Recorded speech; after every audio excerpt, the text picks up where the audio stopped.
Structure of sperm, total 4 part होते हैं sperm के स्ट्रक्चर में, head part, neck part, middle piece and tail. Sperm के structure में टोटल 4 पार्ट होते हैं प्रेजेंट, ठीक है। आप देखो इसको कौन कौन से पार्ट, इसको आप समझो, ठीक है। सबसे पहले बनाएंगे हम लोग हेड पार्ट। सबसे पहले क्या बनाएंगे? Head part. क्लियर है? सबसे पहले बनाएंगे हम लोग हेड पार्ट। आप देखो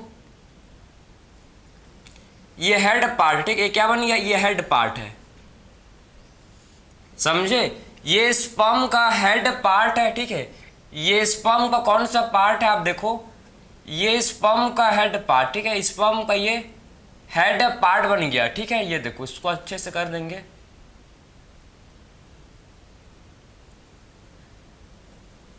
ये स्पर्म का जो कि हेड पार्ट, ठीक है। हेड पार्ट है किसका? ये स्पर्म का हेड पार्ट है, समझ गए? तो ये स्पर्म का हेड पार्ट होता है, क्लियर है? ये स्पर्म का हेड पार्ट है। इसके बाद आता है हम लोग का नेक पार्ट। इसके बाद क्या आता है हम लोग का? इस हेड पार्ट के बाद नेक पार्ट, और नेक के बाद क्या आता है भाई? नेक के बाद आता है मिडिल पीस। हेड पार्ट हो गया, ठीक है। इसके बाद आएगा मिडिल पीस। ये देखो ये मिडिल पीस है, ये मिडिल पीस। ये क्या कौन सा पार्ट बन गया? ये मिडिल पीस है, ये मिडिल पीस पार्ट, ठीक है। ये मिडिल पीस है, समझ गए? तो कौन सा पार्ट है भाई? ये है मिडिल पीस। और ये टेल, ये बन गया टेल, समझे? तो ये स्पर्म का स्ट्रक्चर है। इसमें स्पर्म के स्ट्रक्चर में आपको 4 पार्ट देखने को मिलेगा। कौन कौन सा पार्ट है? ये है हेड पार्ट। ये देखो ये जो पार्ट, इसे बोलते हैं हेड पार्ट, ठीक है। इसे बोला जाता है हेड पार्ट, हेड पार्ट, ठीक है। ये जो पार्ट, इसे क्या बोलते हैं? इस पार्ट को बोला जाता है नेक, ठीक है। ये वाले पार्ट को बोला जाता है नेक part, clear? Head part, neck part और ये मिडिल पीस, ये जो सेंटर वाला पार्ट, इसे बोलते हैं मिडिल पीस। ये कौन सा पार्ट है? इसे बोला जाता है मिडिल पीस, ठीक है। इसे हम लोग मिडिल पीस बोलते हैं, मिडिल पीस, समझे? तो स्पर्म का ये हेड पार्ट है, ये नेक पार्ट है, और ये कौन सा पार्ट है? ये मिडिल पीस वाला पार्ट है। और फाइनली लास्ट में जो है स्पर्म का ये टेल पार्ट, ठीक है। ये टेल पार्ट होता है। ये स्पर्म का कौन सा पार्ट है? तो ये स्पर्म का टेल पार्ट। इसको आप देखो, ये जो कि क्या है भाई? ये स्पर्म का टेल वाला पार्ट है, ठीक है। तो आप देख सकते हो कि स्पर्म के स्ट्रक्चर में टोटल 4 पार्ट होते हैं प्रेजेंट। आप खुद देखो ना कि ये स्पर्म का स्ट्रक्चर, इसमें आपको 4 पार्ट देखने को मिल रहे हैं भाई। Head part, neck part, middle piece and finally last part है जिसे बोलते हैं टेल पार्ट, ठीक है। अब देखेंगे कि एक्चुअल में हेड पार्ट में क्या होता है प्रेजेंट, नेक पर क्या होता है, मिडिल पीस में क्या होता है, टेल में क्या प्रेजेंट होता है, उसको देखेंगे, ठीक है। तो हेड में आप देखो, ठीक है। हेड में आपको क्या देखने को मिलेगा भाई? इसमें होते हैं प्रेजेंट, इसमें होते हैं प्रेजेंट एंजाइम। एक एंजाइम हेड पार्ट में क्या होता है? एक एंजाइम होता है जिसे बोलते हैं एक्रोसोम, ठीक है। इसमें एक एंजाइम होता है जिसे क्या बोला जाता है? जिसे एक्रोसोम, एक्रोसोम, ठीक है। इसे एक्रोसोम बोला जाता है, ठीक है। तो हेड रीजन पे एक एंजाइम होता है प्रेजेंट, हेड रीजन में एक एंजाइम होता है प्रेजेंट जिसे क्या बोलते हैं? जिसे हम लोग एक्रोसोम बोलते हैं। एक्रोसोम, एक्रोसोम क्या कंटेन करता है भाई? एक्रोसोम में एक एंजाइम होता है जिसे बोलते हैं स्पर्म लाइसिन, ठीक है। स्पर्म लाइसिन इसमें होता है प्रेजेंट, ठीक है। तो इसका जो आगे वाला पार्ट है इसे एक्रोसोम बोलते हैं। एक्रोसोम में क्या होता है? इसमें एंजाइम होता है जिसको बोलते हैं स्पर्म लाइसिन। इसमें एक एंजाइम होता है प्रेजेंट जिसे क्या बोलते हैं? जिसे स्पर्म लाइसिन बोलते हैं, ठीक है। तो इसमें आप समझ गए कि एक्रोसोम में आप देखो कि इसमें एक एंजाइम होता है जिसे बोलते हैं क्या? इसमें जो एंजाइम होता है इसे बोला जाता है स्पर्म लाइसिन। स्पर्म लाइसिन क्या करता है? स्पर्म लाइसिन ओवम के जो एग है, ठीक है, एग मेम्ब्रेन को डिसॉल्व करता है। ये जो एग का मेम्ब्रेन होता है, ठीक है, हमको पता है जो एग के बाहर क्या होता है भाई, जो ओवम है, ठीक है, जो सेकेंडरी ऊस साइट है, सेकेंडरी ऊस साइट के बाहर क्या होता है, मेम्ब्रेन्स होते हैं, जोना पेल्लुसिडा, कोरोना रेडिएटा, ठीक है। तो सारे मेम्ब्रेन्स को ब्रेक करने के लिए जो एंजाइम होता है इसे बोलते हैं स्पर्म लाइसिन, ठीक है। तो इस सारे एंजाइम को ब्रेक करने के लिए जो एंजाइम होता है इसे क्या बोलते हैं, इसे स्पर्म लाइसिन बोला जाता है। स्पर्म लाइसिन क्या करेगा, जोना पेल्लुसिडा के लेयर को ब्रेक करेगा, ठीक है, कोरोना रेडिएटा के लेयर को क्या करेगा, ब्रेक करेगा, हाइलोरिनेस, ठीक, एक एंजाइम है, उसको भी ब्रेक करेगा, ठीक है। तो आप समझ गए कि स्पर्म लाइसिन क्या करेगा भाई, स्पर्म लाइसिन जो है ये जो डिसॉल्व करता है एग के मेम्ब्रेन को, ठीक है, क्या करता है, ये डिसॉल्व करता है किसको, ये डिसॉल्व करता है एग के मेम्ब्रेन को, ठीक है, समझ गए। इसके बाद आप देखो नेक्स्ट इसमें हेड पार्ट में क्या होता है, और हेड पार्ट में इसको आप लिख सकते हो, अगर डेफिनेशन लिखना है आपको, स्पर्म लाइसिन क्या करता है, ये डिसॉल्व करता है एग मेम्ब्रेन को, ठीक है, इसको आप लिख सकते हो डिसॉल्व्ड एग मेम्ब्रेन, ठीक है, क्या करता है भाई, ये डिसॉल्व करता है किसको, एग के मेम्ब्रेन को, ठीक है। तो एग के मेम्ब्रेन को क्या करता है, डिसॉल्व करता है, समझ गए। ये एग के मेम्ब्रेन को क्या करता है, आप देखो, ये एग के मेम्ब्रेन को डिसॉल्व करता है, क्लियर है। सेकंड, इसके हेड पार्ट में और क्या होता है, प्रेजेंट, इसमें हम लोग का होता है प्रेजेंट, जिसे बोलते हैं न्यूक्लियस, ठीक है। इसके हेड रीजन में और क्या होता है, देखो, इसके हेड रीजन में हैप्लॉइड न्यूक्लियस प्रेजेंट होता है, ठीक है। तो इसके हेड रीजन में और क्या होता है, और इसमें हैप्लॉइड न्यूक्लियस, ठीक, इसमें क्या होता है, देखो, इसमें हैप्लॉइड न्यूक्लियस होता है प्रेजेंट, ठीक है, समझे। तो हेड रीजन में और क्या होता है, हैप्लॉइड न्यूक्लियस होता है प्रेजेंट, ठीक है, हैप्लॉइड न्यूक्लियस होता है प्रेजेंट, ठीक है, हेड वाले रीजन में हैप्लॉइड न्यूक्लियस होता है प्रेजेंट, ठीक है। तो आप समझ गए कि हेड वाले पार्ट में क्या क्या होता है, प्रेजेंट।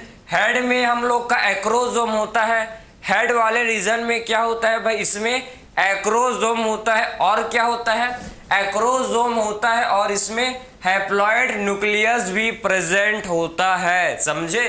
तो हेड वाले रीजन में एक्रोसोम और हैप्लॉइड न्यूक्लियस प्रेजेंट होता है। ये नेक वाले पार्ट में क्या होते हैं भाई, नेक वाले पार्ट में दो सेंट्रियोल होते हैं, ठीक है, दो सेंट्रियोल होते हैं। तो नेक वाले पार्ट में क्या होते हैं प्रेजेंट, टू सेंट्रियोल होते हैं प्रेजेंट। एक को बोलते हैं प्रोक्सिमल सेंट्रियोल, एंड जो पास वाला है उसे बोलते हैं प्रोक्सिमल, जो दूर वाला है इसे बोलते हैं डिस्टल सेंट्रियोल, ठीक है। तो नेक में दो सेंट्रियोल है, देखो, एक को बोलते हैं क्या, जो पास वाला, इसे बोला जाता है प्रोक्सिमल सेंट्रियोल, प्रोक्सिमल सेंट, ठीक है, पास वाले को प्रोक्सिमल, दूर वाले को डिस्टल, समझे। ये क्या है, सेंट्रियोल, ठीक है। तो proximal centriole and distal centriole, proximal centriole and distal centriole, समझे। पास वाले को बोलेंगे प्रोक्सिमल सेंट्रियोल, और जो दूर वाला है इसे क्या बोलेंगे, डिस्टल सेंट्रियोल, ठीक है। तो proximal centriole and distal centriole. और फिर क्वेश्चन आता है कि एक्चुअल में ये प्रोक्सिमल एंड डिस्टल करते क्या है भाई। प्रोक्सिमल जो है, प्रोक्सिमल क्लीवेज में हेल्प करता है, और ये क्लीवेज क्या होता है, क्लीवेज एक टाइप का माइटोसिस है। जब जाइगोट का फॉर्मेशन होता है, ठीक है, तो जाइगोट में फर्दर, जब जाइगोट का क्या होता है भाई, जब जाइगोट बनते हैं, जब स्पर्म एंड ओवम का फ्यूजन होता है, ठीक है, फ्यूजन के बाद क्या होता है भाई, जाइगोट का फॉर्मेशन। उसके बाद जाइगोट में उसके बाद क्या होता है, उसके बाद जाइगोट में क्लीवेज होना स्टार्ट होता है, ठीक है। जाइगोट बनने के बाद जाइगोट में क्या होता है, जाइगोट में क्लीवेज होता है। तो उसी क्लीवेज भाई, जब फर्टिलाइजेशन हो गया, फर्टिलाइजेशन होने के बाद जाइगोट बन गया, तो जाइगोट में जब डिवाइड होता है, ठीक है, जब जाइगोट में क्लीवेज होता है, तो यही प्रोक्सिमल सेंट्रियोल हेल्प करता है, समझे। तो ये क्लीवेज में हेल्प करता है प्रॉक्सिमल सेंट्रियोल, इसको मत भूलना, ठीक है। तो प्रॉक्सिमल सेंट्रियोल किस में हेल्प करता है? Proximal centriole help in cleavage, ठीक है, हेल्प इन क्लीवेज, ठीक है, हेल्प इन क्लीवेज। देखो हेल्प इन क्लीवेज, ठीक है, तो ये क्लीवेज में हेल्प करता है, ठीक है, ये क्लीवेज में क्या करता है? ये क्लीवेज में हेल्प करता है, समझ गए। तो प्रॉक्सिमल सेंट्रियोल किस में हेल्प करता है भाई? क्लीवेज में हेल्प करता है आफ्टर फर्टिलाइजेशन। फर्टिलाइजेशन के बाद ये जो प्रॉक्सिमल सेंट्रियोल है ये किस में हेल्प करेगा? ये क्लीवेज में हेल्प करता है, समझ गए। डिस्टिल सेंट्रियोल, धूर वाला सेंट्रियोल, तो डिस्टिल सेंट्रियोल क्या फॉर्म करता है भाई? डिस्टिल सेंट्रियोल से फॉर्म होता है एक्सियल फिलामेंट, ठीक है। तो डिस्टिल सेंट्रियोल क्या फॉर्म करता है? ये देखो, ये एक्सियल फिलामेंट फॉर्म करता है, ये एक्सियल फिलामेंट है, ठीक है। तो डिस्टिल सेंट्रियोल से क्या फॉर्म होता है? डिस्टिल सेंट्रियोल से फॉर्म होता है जिसे बोलेंगे एक्सियल फिलामेंट, समझ है आपको। तो डिस्टिल सेंट्रियोल से क्या बनता है भाई? डिस्टिल सेंट्रियोल से क्या फॉर्म होता है? तो इससे फॉर्म होता है जिसे बोलते हैं एक्सियल फिलामेंट, ठीक है। तो डिस्टिल सेंट्रियोल से फॉर्म होता है जिसे बोला जाता है भाई एक्सियल फिलामेंट, ठीक है। तो आप बोल सकते हो कि क्या फॉर्म करता है? ये फॉर्म करता है, देखो, एक्सियल फिलामेंट, ठीक है, फॉर्म एक्सियल फिलामेंट, ठीक है। ये फॉर्म करता है क्या? ये फॉर्म करता है एक्सियल फिलामेंट, क्लियर। तो आप समझ गए कि डिस्टिल सेंट्रियोल क्या फॉर्म करता है? सो डिस्टिल सेंट्रियोल फॉर्म करता है जिसे बोलते हैं भाई एक्सियल फिलामेंट, ठीक है। तो इसे बोला जाता है एक्सियल फिलामेंट, ठीक है। एक्सियल फिलामेंट किस में हेल्प करेगा भाई? स्पर्म के मूवमेंट में हेल्प करता है, समझे ना भाई। किस में हेल्प करेगा ये एक्सियल फिलामेंट? एक्सियल फिलामेंट ये हेल्प करता है स्पर्म के मूवमेंट में, ठीक है। तो किस में हेल्प करेगा? देखो, हेल्प इन, ठीक है, हेल्प इन स्पर्म मूवमेंट, ठीक है, स्पर्म के help in movement of sperm, ठीक है। स्पर्म के मूवमेंट में जो कि ये एक्सियल फिलामेंट है इसका रोल होता है, ठीक है। तो स्पर्म के मूवमेंट में क्या होता है? इसका रोल होता है, क्लियर। तो help in movement of sperm, ठीक है। तो ये स्पर्म के मूवमेंट में क्या करता है भाई? स्पर्म के मूवमेंट में ये हेल्प करता है एक्सियल फिलामेंट, ठीक है। अब देखो मिडिल पीस, अब आते हैं, ये तो आपने समझ लिया ना कि नेक वाले रीजन में क्या होते हैं भाई? नेक वाले रीजन में हम लोग के प्रॉक्सिमल सेंट्रियोल एंड इसमें हम लोग का डिस्टिल सेंट्रियोल होता है प्रेजेंट, ठीक है। तो नेक वाले रीजन में, नेक में आप देखो इसमें क्या होता है? नेक वाले रीजन में proximal centriole and distil centriole, ठीक है। मिडिल पीस, ठीक है। मिडिल पीस में क्या होता है? माइटोकॉन्ड्रिया, ठीक है। इसमें जो माइटोकॉन्ड्रिया है स्पाइरली अरेंज रहते हैं। देखो इसमें जो माइटोकॉन्ड्रिया है वो कैसे अरेंज रहते हैं भाई? वो स्पाइरल के फॉर्म में अरेंज रहते हैं, स्पाइरल के फॉर्म में अरेंज रहते हैं, समझे। ये देखो, ये आपके स्पाइरल के फॉर्म में ये जो है माइटोकॉन्ड्रिया ये अरेंज होते हैं। देखो ये स्पाइरल के फॉर्म में अरेंज रहते हैं, ठीक है। तो माइटोकॉन्ड्रिया जो कि स्पाइरल के फॉर्म में देखो ये अरेंज है, ठीक है, समझे। तो मिडिल पीस में क्या होता है प्रेजेंट? मिडिल पीस में होता है भाई माइटोकॉन्ड्रिया, ठीक है। मिडिल पीस में होता है प्रेजेंट, इन्हें बोलते हैं, इसे हम लोग बोलते हैं क्या? इसे बोला जाता है माइटोकॉन्ड्रिया। तो मिडिल पीस में क्या होता है प्रेजेंट? माइटोकॉन्ड्रिया, समझे। सो मिडिल पीस में माइटोकॉन्ड्रिया क्या होता है? मिडिल पीस में प्रेजेंट होता है। माइटोकॉन्ड्रिया क्या करता है भाई? माइटोकॉन्ड्रिया क्या करता है? ये प्रोड्यूस करता है एनर्जी, ठीक है, समझे ना। तो ये क्या करता है भाई, माइटोकॉन्ड्रिया ये प्रोड्यूस करता है एनर्जी। भाई माइटोकॉन्ड्रिया क्या है, mitochondria power house of the cell. Mitochondria किससे बोलते हैं, माइटोकॉन्ड्रिया पावर हाउस होता है ना, एनर्जी करेंसी ऑफ सेल क्या है, mitochondria power house of the cell mitochondria. ठीक है, मतलब ये एनर्जी प्रोड्यूस करता है। ठीक है, एनर्जी प्रोड्यूस करता है, एटीपी बनाता है। ठीक है, तो माइटोकॉन्ड्रिया प्रोड्यूस करता है एनर्जी, और जब ये एनर्जी प्रोड्यूस करेगा तभी तो स्पर्म का मूवमेंट हो पाएगा, समझे ना। तो माइटोकॉन्ड्रिया जब एनर्जी प्रोड्यूस करेगा तभी जो स्पर्म है ये स्पर्म का मूवमेंट हो पाता है। ठीक है, किसके हेल्प से, जब माइटोकॉन्ड्रिया प्रोड्यूस करेगा एनर्जी। फॉर द एग्जाम्पल, जैसे कि आप भी हम लोग का एग्जाम्पल लें, जब हम लोग खाते हैं पीते हैं तभी हम लोग के अंदर एनर्जी आता है। बिना खाए पिए आप कुछ काम को नहीं कर सकते, आपका मन नहीं लगेगा। ठीक है, कॉन्सेंट्रेट नहीं कर पाओगे। ठीक है, उसीलिए सेम हम लोग को कुछ करने के लिए, कुछ काम करने के लिए, कुछ भी करने के लिए खाना पीना होता है। ठीक, एनर्जी चाहिए हम लोग को। बिल्कुल सेम स्पर्म को भी एनर्जी चाहिए भाई। ठीक है, स्पर्म को भी क्या चाहिए, एनर्जी। तो जब माइटोकॉन्ड्रिया भाई उसको एनर्जी देगा, जब माइटोकॉन्ड्रिया स्पर्म को एनर्जी देगा तभी तो स्पर्म जो है मूव कर पाएगा ना, अपना काम कर पाएगा। ठीक है, तो माइटोकॉन्ड्रिया क्या करता है, ये प्रोड्यूस एनर्जी। ठीक है, प्रोड्यूस एनर्जी क्या करता है mitochondria, produce energy, produce energy. ठीक है, माइटोकॉन्ड्रिया जो है ये प्रोड्यूस करता है एनर्जी। ठीक है, सो माइटोकॉन्ड्रिया का फंक्शन ये क्या करता है, प्रोड्यूस करता है एनर्जी। ठीक है, फिर बात करेंगे हम लोग एक्सियल फिलामेंट। ये जो है इसे बोलते हैं क्या, एक्सियल फिलामेंट। ठीक है, ये जो है इसे बोला जाता है एक्सियल फिलामेंट। तो टेल में क्या प्रेजेंट है, टेल वाले पार्ट में तो एक्सियल फिलामेंट ही प्रेजेंट है। ठीक है, टेल वाले पार्ट में तो क्या प्रेजेंट है, टेल वाले पार्ट में तो एक्सियल फिलामेंट प्रेजेंट है। ठीक है, एक्सियल फिलामेंट क्या करेगा, मैं तो आपको बता चुका हूं, देखो।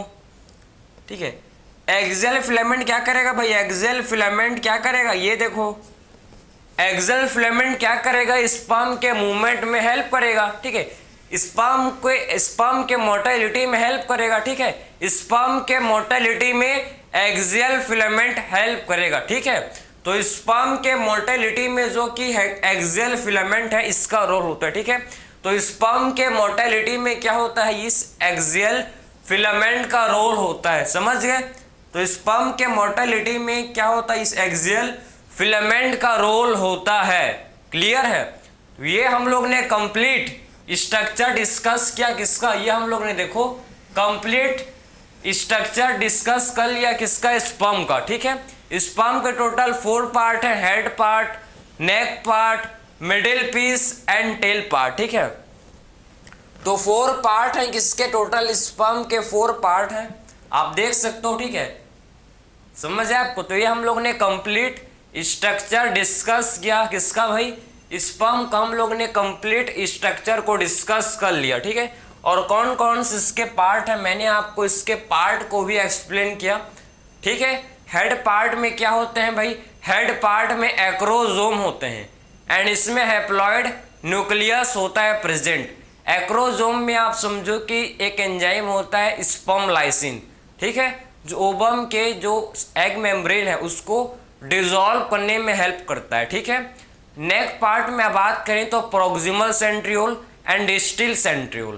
प्रोक्सिमल सेंट्रियोल किस में हेल्प करेगा, क्लीवेज में। ठीक है, डिस्टल सेंट्रियोल फॉर्म करता है भाई एक्सियल फिलामेंट। मिडिल पीस में माइटोकॉन्ड्रिया होता है स्पाइरल के फॉर्म में माइटोकॉन्ड्रिया होते हैं जो कि एनर्जी प्रोड्यूस करते हैं। Mitochondria energy currency of cell, जो कि एनर्जी प्रोड्यूस करते हैं, जो कि स्पर्म को मूवमेंट में, स्पर्म के मोटिलिटी में हेल्प करता है। लास्ट है टेल पार्ट। टेल में आपके होते हैं क्या भाई, टेल पार्ट में आपके एक्सियल फिलामेंट स्पर्म के मोटिलिटी में हेल्प करते हैं। ठीक है, तो ये हम लोग का कंप्लीट पार्ट हम लोग ने डिस्कस किया। आई होप आपको समझ आया होगा। सो मिलते हैं नेक्स्ट लेक्चर में। Thank you.